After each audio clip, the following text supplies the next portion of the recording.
বিসমিল্লাহির রহমানির রহিম।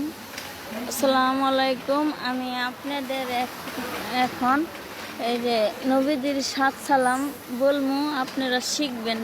আর সবাই নবীদের সাত সালাম আর শুক্রবারের দোয়া পড়লে কি জানেন, জীবনের গুনাহ মাফ হয়। তো আমি বলমু, আপনারা শুনবেন, শিখবেন, আর অন্যরা শেখার জন্য সবার কাছে শেয়ার করে দিবেন। জীবনে তো বহুত গান বাজনা শেয়ার করছেন, এই দোয়াগুলো একটু শেয়ার করেন আর আপনারা একটু শুনেন। আমি অনেক কষ্ট করে শিখছিলাম, অনেক সময় লাগছিল, যাতে আপনারা সহজে শিখতে পারেন সেই ব্যবস্থা আমি করে দিচ্ছি।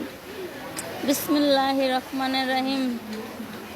আসসালাতু আসসালামু আলাইকুম এ রাসূল আল্লাহ, আসসালাতু আসসালামু আলাইকুম এ নবী আল্লাহ, আসসালাতু আসসালামু আলাইকুম এ হাবিব আল্লাহ, আসসালাতু আসসালামু আলাইকুম এ শাফি আল্লাহ, আসসালাতু আসসালামু আলাইকুম এ শহীদ আল্লাহ, আসসালাতু আসসালামু আলাইকুম এ খালকিহি আল্লাহ, আসসালাতু আসসালামু আলাইকুম এ রাসূল রাব্বিল আলামিন সাল্লাল্লাহু আলাইহি ওয়াসাল্লাম।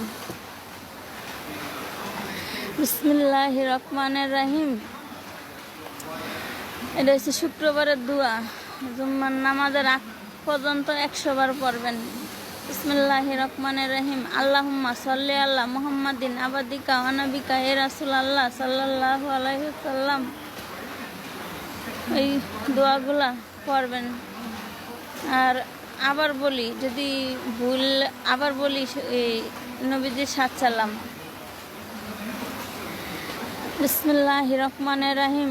আসসালাতু আসসালামু আলাইকুম এ রাসূল আল্লাহ, আসসালাতু আসসালামু আলাইকুম এ নবী আল্লাহ, আসসালাতু আসসালামু আলাইকুম এ হাবিব আল্লাহ, আসসালাতু আসসালামু আলাইকুম এ শাফি আল্লাহ, আসসালাতু আসসালামু আলাইকুম এ শহীদ আল্লাহ, আসসালাতু আসসালামু আলাইকুম এ খালকিহি আল্লাহ, আসসালাতু আসসালামু আলাইকুম এ রাসূল রাব্বিল আলামিন সাল্লাল্লাহু আলাইহি ওয়াসাল্লাম।